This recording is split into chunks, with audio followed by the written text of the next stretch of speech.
Assalamualaikum warahmatullahi wabarakatuh.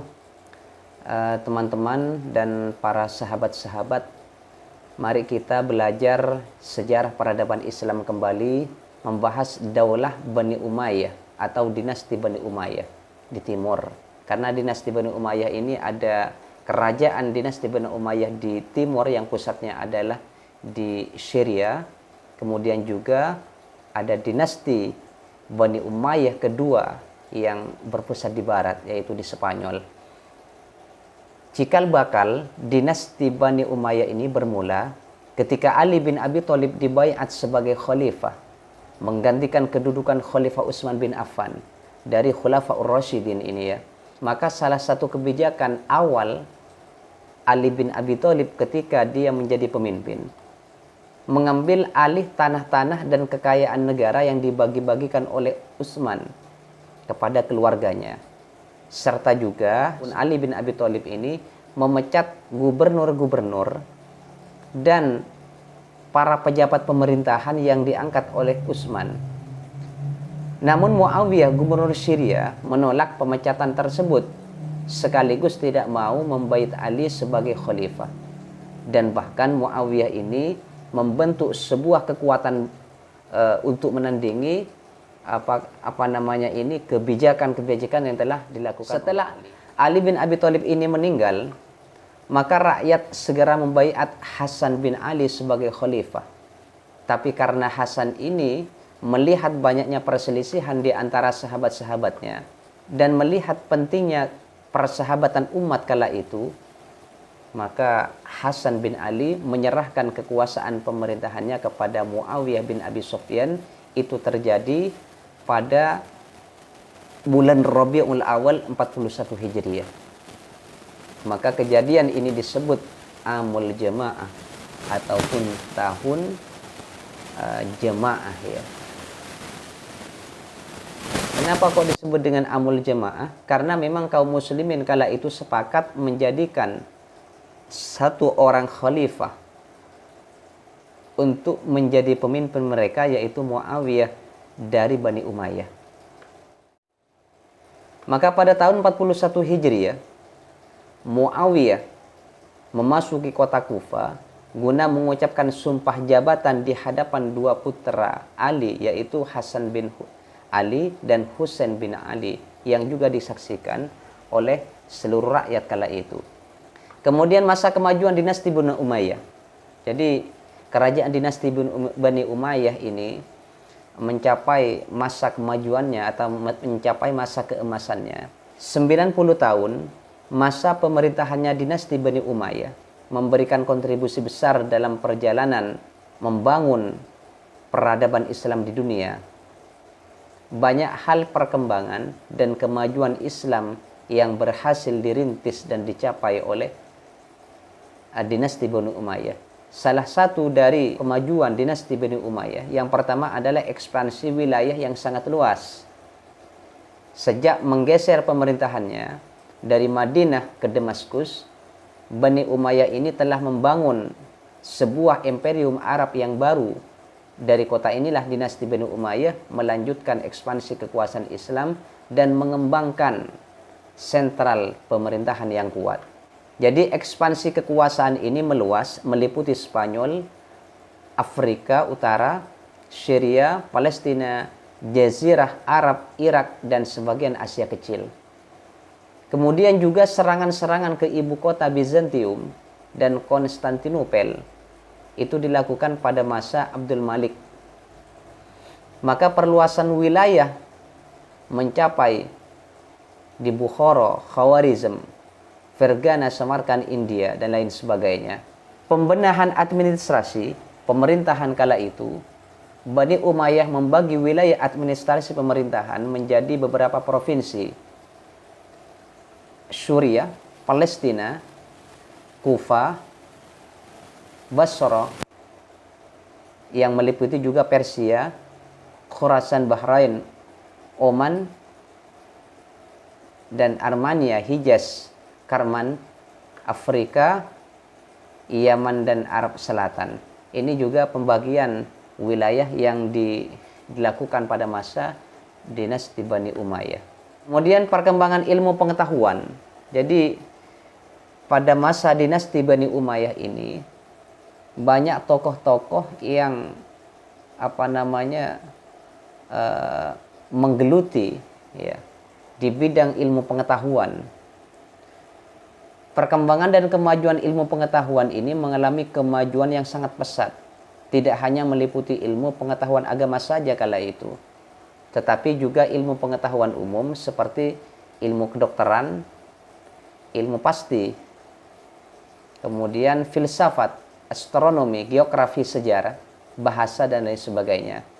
Sehingga dua kota Hijaz, Mekah dan Madinah, menjadi tempat berkembangnya musik, lagu, dan puisi kala itu. Sementara Kufah dan Basra berkembang menjadi pusat aktivitas intelektual dunia Islam. Sehingga banyak kemajuan dan tokoh-tokoh yang berkembang saat itu untuk menggeluti ilmu pengetahuan masa dinasti Bani Umayyah ini. Kemudian kemajuan di bidang kemiliteran, pertahanan, dan keamanan.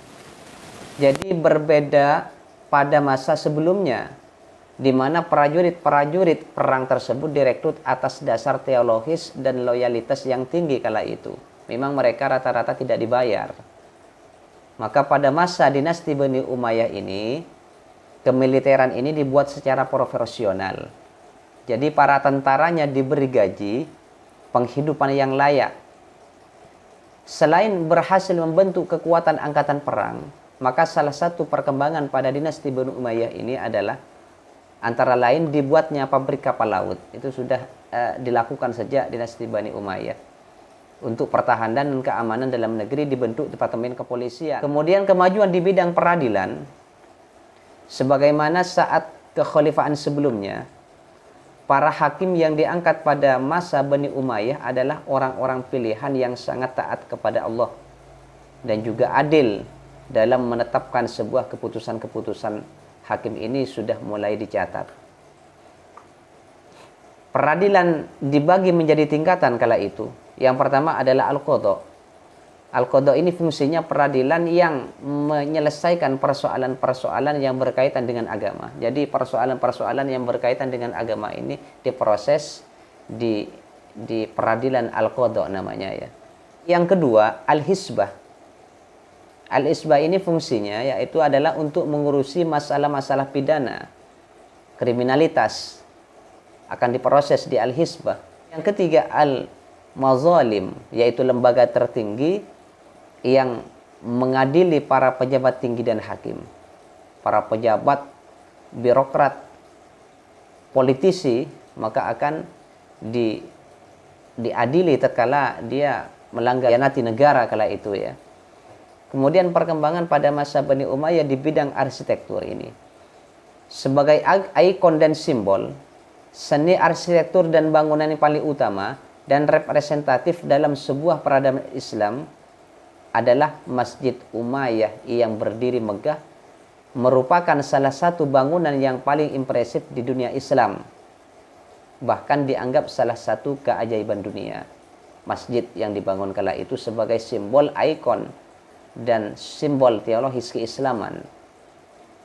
Selain Masjid Umayyah yang menjadi ikon di Damaskus, di Aleppo juga dibangun Masjid Jami' Bani Umayyah Al-Kabir dan Masjid Ar-Rahman dengan arsitektur dan desain yang sangat megah kala itu. Selain rumah ibadah, arsitektur dan bangunan yang megah pada dinasti Bani Umayyah adalah dibangunnya istana-istana oleh putra mahkota keluarga khalifah, Istana Raja Khosrow Al-Khadra yang terletak di ibu kota Al-Qubbah Al-Khadra. Tempat kediamannya Al-Hajjaj, Istana Al-Muwaqqar yang dibangun oleh Yazid, dan Al-Walid juga mendirikan istana yang bernama Al-Musyatta. Ini kemajuan-kemajuan yang dicapai oleh dinasti Bani Umayyah kala itu di bidang arsitektur. Setelah Bani Umayyah ini berkembang luas, maka pada akhirnya sebuah kerajaan itu mengalami disintegrasi ataupun kehancuran ya. Kerajaan sudah mulai melemah. Apa saja sebab kerajaan itu sudah mulai kehilangan kewibawaannya. Salah satu di antaranya adalah sistem penggantian khalifah yang sebelumnya menggunakan asas dan sistem musyawarah diganti dengan sistem monarki atau kerajaan. Jadi kerajaan atau kepemimpinan ya, proses terpilihnya sebuah pemimpin. Jadi sistem pergantian khalifah kala itu sebelum dinasti Bani Umayyah ini, sewaktu Khulafaur Rasyidin ini berjalan secara demokratis. Siapa yang terpilih oleh rakyat, maka dia menjadi pemimpin. Seperti terpilihnya misalkan Abu Bakar As-Siddiq, itu dipilih secara aklamasi ya, oleh mayoritas umat Islam. Kemudian setelah itu Abu Bakar berwasiat bahwa Umar ini penggantinya kala itu. Tapi Umar ini juga dipilih secara aklamasi dan disetujui oleh umat Islam kala itu. Maka sejak kepemimpinan dinasti Umayyah, maka sistem pergantian khilafah yang sebelumnya ini menggunakan sistem musyawarah diganti menjadi sistem monarki, turun-temurun kerajaan.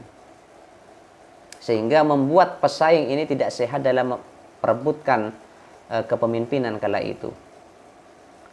Kemudian faktor yang menjadikan Daulah Bani Umayyah yang kedua lemah, kehilangan kewibawaannya.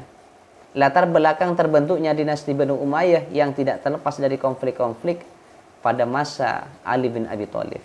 Jadi orang-orang yang pro kepada Ali bin Abi Thalib ini mesti tidak mendukung terhadap Muawiyah bin Abi Sufyan ya, atas didirikannya dinasti Bani Umayyah ini, sehingga hal itu menimbulkan ketidakstabilan sebuah negara,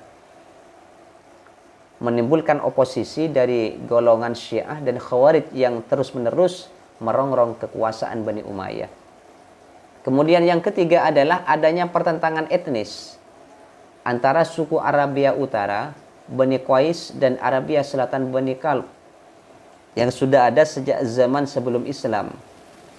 Semakin meruncing, sebagian besar dari golongan Mawali Nun Arab, terutama di Irak, tidak setuju dengan status Mawali yang menggambarkan suatu inferioritas. Artinya kedudukan Mawali Non Arab, Mawali ini non Arab ya, orang-orang yang tidak berketurunan Arab, itu dikelas duakan pada masa dinasti Bani Umayyah ini, sehingga mereka ini selalu melakukan pemberontakan atau kriminalitas ya, sehingga orang-orang ini membentuk sebuah kekuatan yang akhirnya membuat ketidakstabilan sebuah negara. Yang keempat adalah lemahnya pemerintahan Bani Umayyah. Itu disebabkan oleh sikap hidup mewah di lingkungan istana setelah Khalifah Hisham yang mencapai puncak kesuksesan Khalifah Bani Umayyah. Khalifah penerusnya adalah penguasa-penguasa yang bermoral bobrok, tidak memiliki kewibawaan pada rakyatnya. Banyak para khalifah pengganti Bani Umayyah ini akhlaknya tidak baik, suka berfoya-foya, kemudian main perempuan dan lain sebagainya. Inilah salah satu penyebab runtuhnya dinasti Bani Umayyah. Kemudian yang kelima, munculnya gerakan posisi baru yang dipelopori oleh Abbas bin Abdul Muthalib yang mendapat dukungan penuh dari Bani Hashim, Syiah, dan Mawali yang merasa mereka itu dikelas duakan oleh pemerintahan Bani Umayyah, yang kemudian menjadi cikal bakal terbentuknya peradaban baru dinasti Abbasiyah. Pada akhirnya tahun 750 Masehi, dinasti Bani Umayyah ini digulingkan oleh Bani Abbas yang telah menyusun sebuah kekuatan baru. Marwan bin Muhammad, khalifah terakhir, melarikan diri ke Mesir, kemudian ditangkap dan dibunuh. Maka berakhirlah kekuasaan Bani Umayyah yang berlangsung selama kurang lebih 90 tahun. Assalamualaikum warahmatullahi wabarakatuh.